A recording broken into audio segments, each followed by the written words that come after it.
J'ai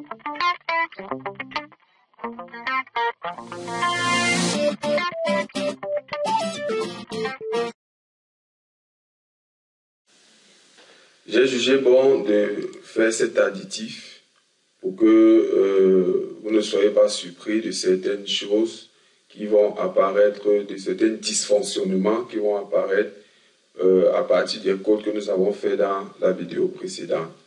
Donc, je vais commencer ici au niveau du tableau, de tous les tableaux même d'ailleurs. Ici, le code, je l'ai mis à sélection d'une ligne table année. Donc, en réalité, ce n'est pas là qu'il doit être parce que donc, ça va faire que chaque fois qu'on va sélectionner une ligne, directement, ça va renvoyer la valeur, vous voyez, ici en haut. Or, ce n'est pas ce que nous voulons. Nous voulons que l'utilisateur double-clique, avant que la valeur monte. Pour faire cela, nous revenons dans le code. Nous allons plutôt ajouter un autre événement, l'événement de double-clic. C'est ça ici, bouton gauche, double-clic sur table. Donc nous ajoutons cet événement et nous prenons ce code que nous allons ajouter ici. Nous allons placer plutôt ici. Donc de là, nous sommes pareils. C'est lorsqu'on va donc double-cliquer qu'on aura le résultat que nous voulons véritablement. Vous voyez, maintenant quand on sélectionne, ça n'apparaît plus. Et là, il faut double-cliquer. Ça, c'est le premier additif. Vous allez le faire sur toutes les tables. Vous allez le faire sur toutes les tables de notre projet. Donc, la deuxième chose, le deuxième additif, c'est à ce niveau, au niveau de l'année scolaire. L'année scolaire, quand la fenêtre s'ouvre, doit se charger immédiatement. Vous savez que précédemment, il fallait d'abord venir charger cela ici au niveau. Lorsqu'on cliquait ici, il fallait charger. Ça chargeait aussi la courbe aussi. Vous voyez, c'est pourquoi ça met 2 là. Donc, chaque fois qu'on va cliquer ici, on revient, ça va charger plus. On revient, ça va charger plus. Bien, c'est parce que dans notre code, il y a quelque chose qui ne fonctionne pas bien. Nous allons aller dans le code de remplissage des années. Vous voyez, à ce niveau, nous avons ajouté cette ligne-ci dans la vidéo précédente. Voilà, cette ligne-ci. Ici, on n'a pas mis liste supprime tout. Ce qui fait donc que chaque fois qu'on va cliquer là-bas, il va seulement ajouter encore des éléments dans notre combo. Donc, ce que nous allons faire, nous allons dire ici liste supprime tout. Voilà, pour supprimer chaque fois qu'on va appeler le remplissage. Donc, il va supprimer cette liste. Et en même temps, la combo va se charger par cette fonction-ci, PL remplit année, que nous avons réécrite de cette manière. Liste supprime tout, ainsi de suite. Donc, voilà, c'est tout pour le deuxième additif. Là maintenant, si on teste, nous avons ceci. Si on vient sur division, on a déjà ça. Et maintenant, si on se place ici, il renvoie une erreur. On veut déboguer l'erreur. Liste, ah, c'est FI, c'est plutôt liste. OK. Voilà, en même temps,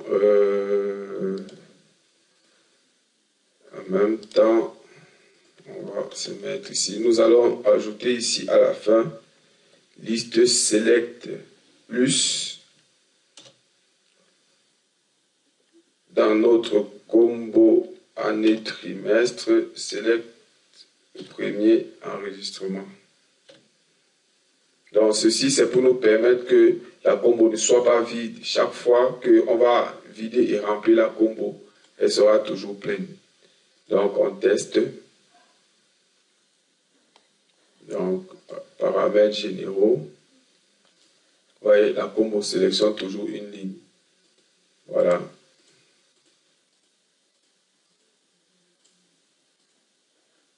Voilà. En même temps, il y avait également un problème que j'ai réglé tout à l'heure hors écran.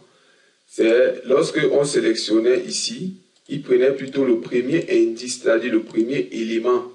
Et c'est cet indice de l'élément qu'il renvoyait. Or, ce n'est pas ce qu'on voulait. On voulait que lorsqu'on sélectionne une année, qu'il affiche les trimestres de l'année en question. Pour régler donc cela, nous sommes allés ici, dans le code, dans les détails de la description ici, nous avons coché « Retourner la valeur spécifiée par la fonction Gélien ».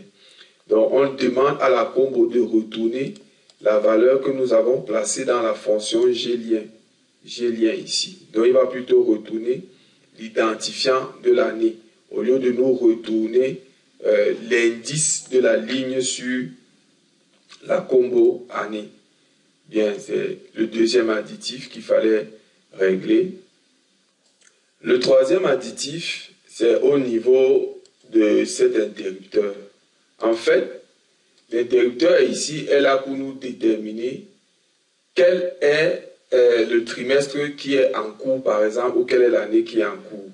Or, vous voyez que chaque fois, l'utilisateur peut activer ce trimestre chaque fois.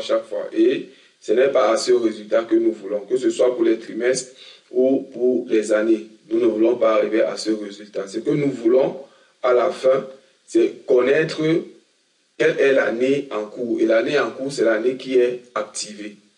Donc, ce que nous allons faire par rapport à ça, nous allons revenir dans le code d'enregistrement des années, par exemple.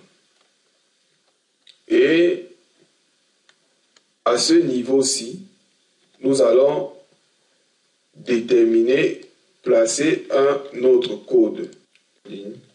Donc, pour toute année, voilà, on a ça. Si année, point libellé est égal à combo année, donc c'est plutôt saille année, alors année point activé est égal à vrai, et dans le cas contraire, sinon année est égal à faux. Voilà, et si on va dire H modifie année. Donc, dans ce cas, tout ceci ne peut s'exécuter que lorsque l'interrupteur sera activé. Donc, lorsque l'interrupteur est activé, alors, voilà tout ce qu'il a à faire. C'est-à-dire que lorsque on est en train de remplir et qu'on a dit vrai, alors il va désactiver toutes les autres années et ne va activer que l'année qui a pour libellé, celui qui est combo année scolaire. Donc voilà ce code-ci. Ça permettra qu'on ne puisse pas avoir deux années activées dans notre base de données. Ce code-ci. Donc c'est la même chose que nous allons faire au niveau des trimestres. Ici, donc on enregistre les divisions, on vient quelque part ici, on dit donc que pour tout trimestre, si trimestre point ID trimestre est égal à NID trimestre, alors ce qu'il va faire, c'est ce que nous avons fait tout à l'heure, trimestre, point activé est égal à vrai, sinon trimestre, point activé est égal à faux. Et il va faire H modifie trimestre. Et tout ceci, bien entendu, ne pourra s'exécuter que lorsque l'interrupteur des trimestres est égal à vrai. Voilà, ici, on va dire avec ID année est égal à combo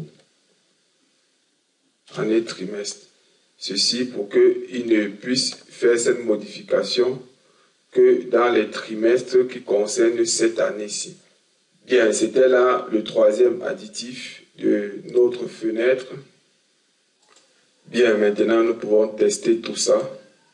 On ouvre la fenêtre de paramètres, on va dans année. Si on double-clique ici, ça monte bien. On clique là. Voilà, vous voyez ici le changement. On double-clique, on vient là. Voilà. On va dans année.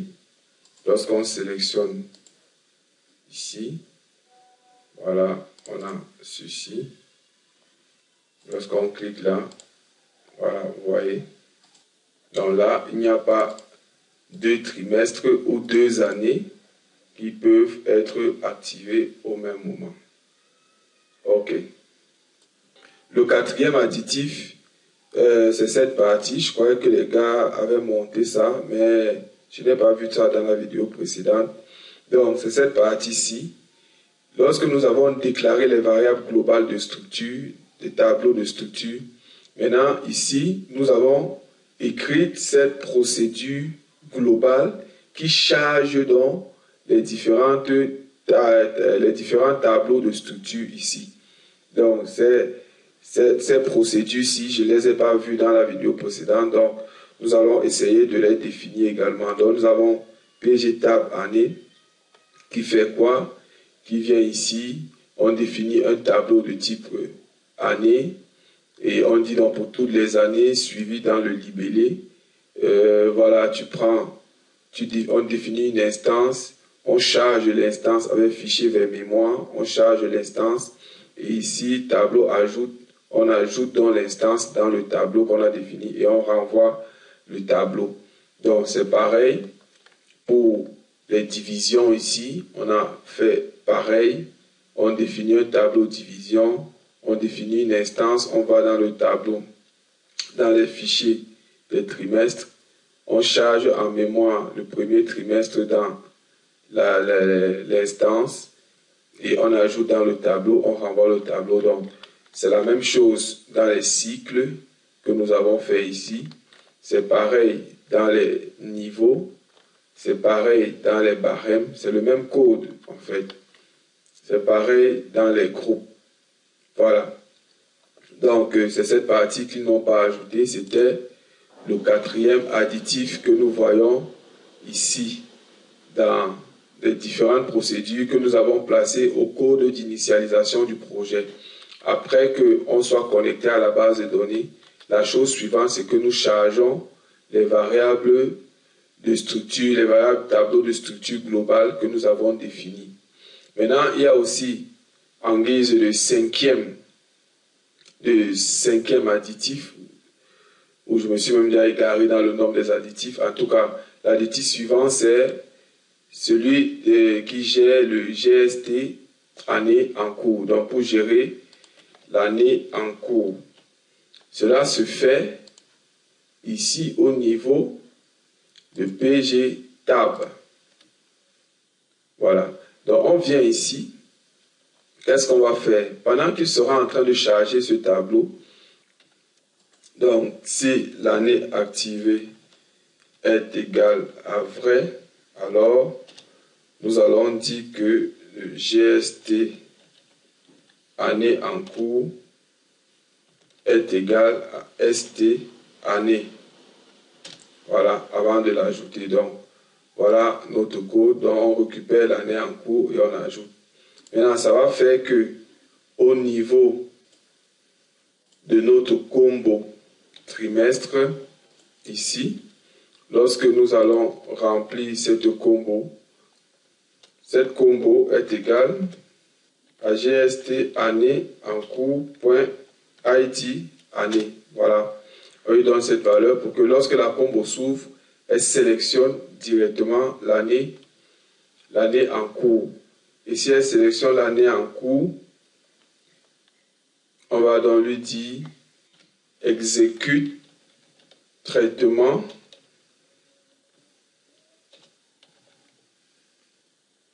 de combo année traitement de sélection. C'est-à-dire que exécute le code. Ça va donc rendre un peu plus. Il y a quelque chose qui doit être fait encore quelque part. Parce qu'il y a un code ici lorsqu'on charge les années. Voilà, ici. Voilà, donc ceci, on enlève. On lui dit plutôt faire ceci. Bien, maintenant, nous allons tester notre fenêtre pour voir comment tout ça est bien branché. Donc, on prend ici, si on vient dans les divisions, ça charge directement les trimestres parce qu'il y a ceci qui passe bien. Tout simplement parce que nous avons ajouté ici, lorsqu'il charge, il exécute directement le traitement de sélection d'une ligne ici. Parce qu'il aura sélectionné cette ligne et il lance le traitement ici. C'est super. Bien, dans l'additif 7, nous allons rentrer dans notre base de données au niveau des trimestres. Il y a une rubrique que nous n'avons pas ajoutée lorsqu'on créait notre trimestre. C'est la rubrique abréviation. Donc ici, nous allons mettre abréviation. Ok, on va mettre ça à 10.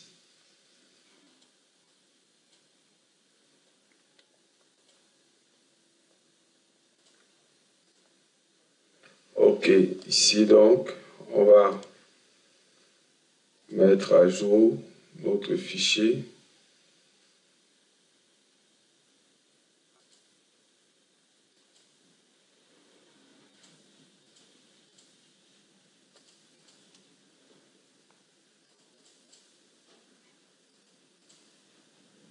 Ok, notre fichier étant mis à jour, nous allons ajouter un autre champ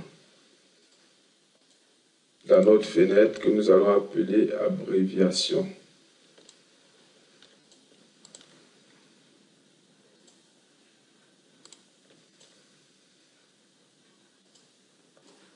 Donc ici, on va l'appeler abréviation. Abréviation. Voilà. Et nous allons lier cela.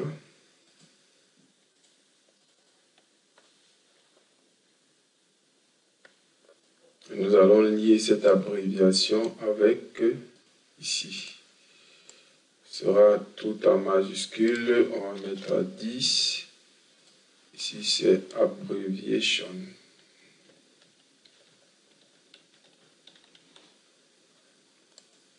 Abréviation trimestre. OK.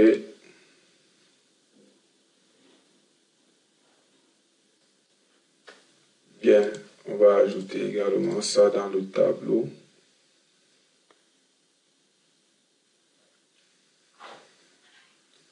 Si on le met à 55, même à 50, pendant que celui-ci va rentrer sa position, et ça, on va l'appeler abréviation. On fait comme ça.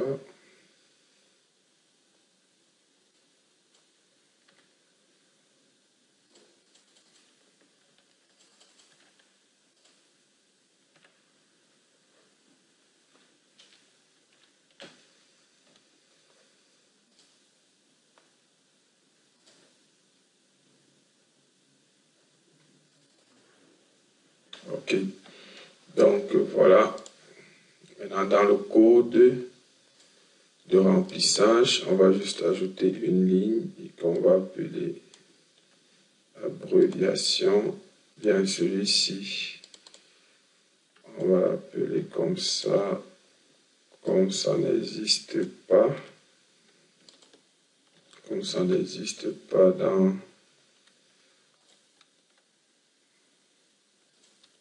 les divisions, on va ajouter ça ici. On duplique ceci, on place là.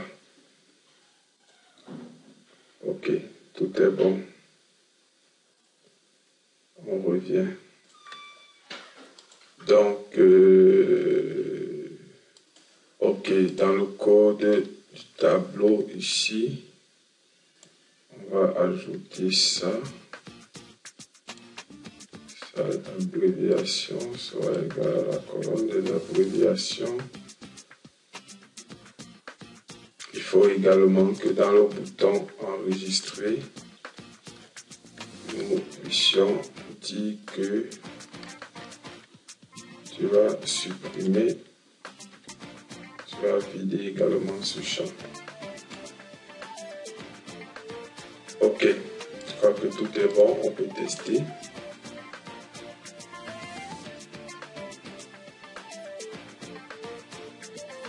Ok, si on a notre année là, il y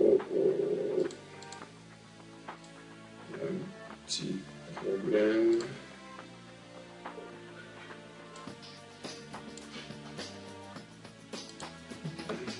Organisation trimestre. Donc ici,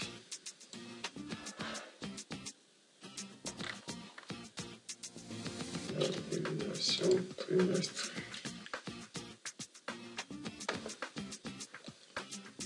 Ok, c'est bon. On teste.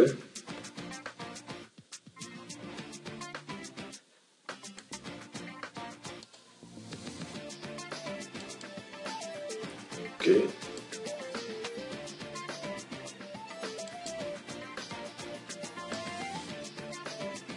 TR2. Ici c'est TR3. Super. On est bon.